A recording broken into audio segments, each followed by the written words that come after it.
Hello, this is Socially Triggered, and this video is going to be about the difference between settlers and immigrants. So there's always this battle between the people who want to keep Canada more ethnically European and those who are more globalist and more open borders kind of prone people who believe that Canada should be multicultural extravaganza. Um, and those two groups, they have a battle that they always go through. And the battle is between the words settlers and immigrants. So people who are more globalist in the way of thinking and more open borders in the way of thinking, they will say that we're a nation of immigrants. And those who are more traditional and say, well, it's built, Canada's built on European values. It's built with a sort of culture of European, Canadian, culture. Well, those people will say that Canada was created by settlers. So I'm going to explain how both play out. Okay, so if you think about it, when the Europeans first came to Canada, we're talking early 1600s actually, and it was not Canada. There was no Canada. It was just a big plot of land, and there was many nations that were inside of that plot of land. There was the Micmac, the Huron, the Iroquois. There was a whole bunch of native groups that basically each had their own uh, territorial areas that they worked with, and they fought over those areas, and they had their little piece of the Canadian pie.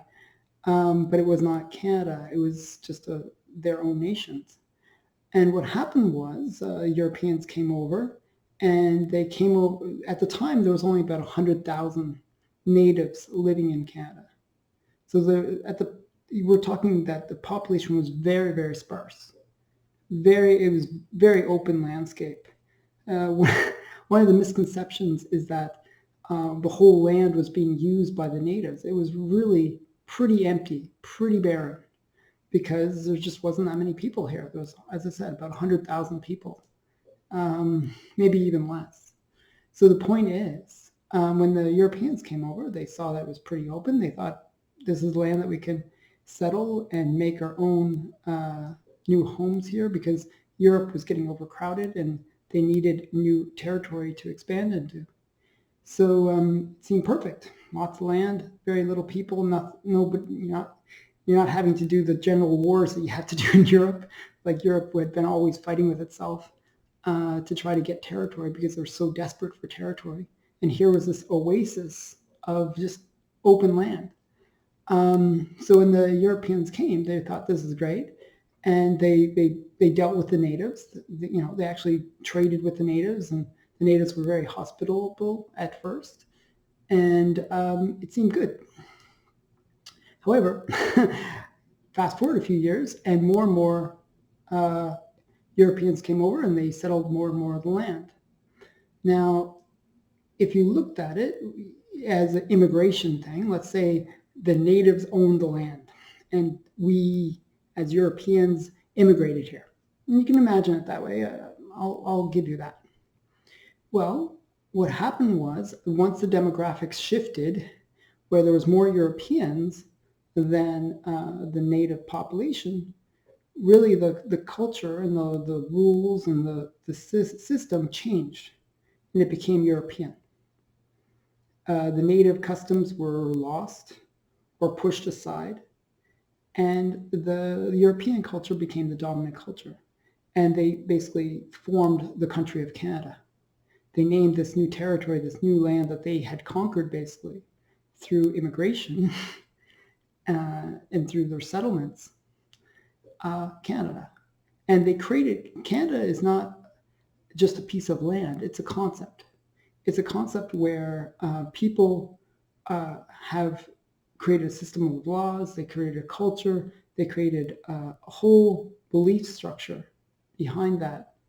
And it was something that didn't exist before.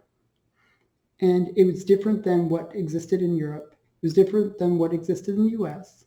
It was its own country and sovereign country because it had defined borders.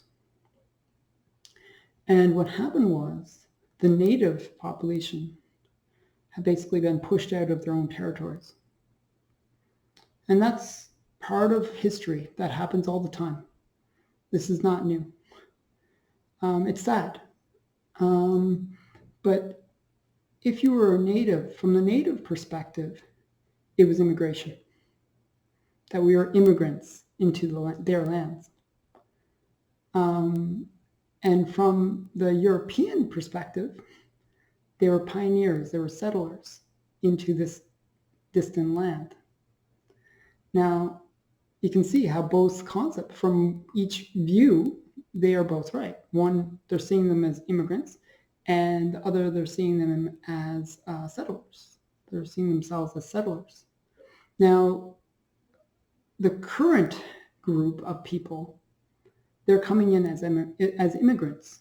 They're not settlers yet. Now, if they try to change the culture of the country, make their own new country out of this country, then they will become the settlers, the new settlers. And that's what I see is happening, that Canada will lose its identity. It won't be the place that we know now. As more and more immigrants come in, they will create their own new country where the system of laws will change, the culture of the country will change, the ethnic dynamics will change, and they will create their own new country. Maybe they'll still keep the name Canada, but it'll be a different and new country, and they will become the new settlers. And if you see that as a good thing, well, that's your opinion. But as somebody as somebody whose culture is going to get pushed out, I don't see it as a good thing. Just like the natives who were living here before didn't see it as a good thing. But that's the difference between settlers and immigrants.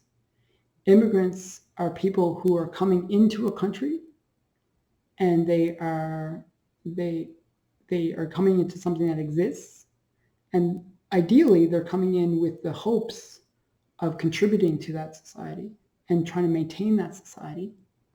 Whereas settlers are people who come into the country or territory or land or whatever it is with aspirations of creating their own new country. And if you understand the difference in that, you'll see what the situation is happening now. We have groups that are coming into our countries who do not want to be immigrants, but they want to be settlers and form their own national identity. So I hope you enjoyed this comparison between settlers and immigrants, and I hope you enjoyed the video. Please give me a thumbs up and subscribe, and give me your feedback. Thanks. Bye.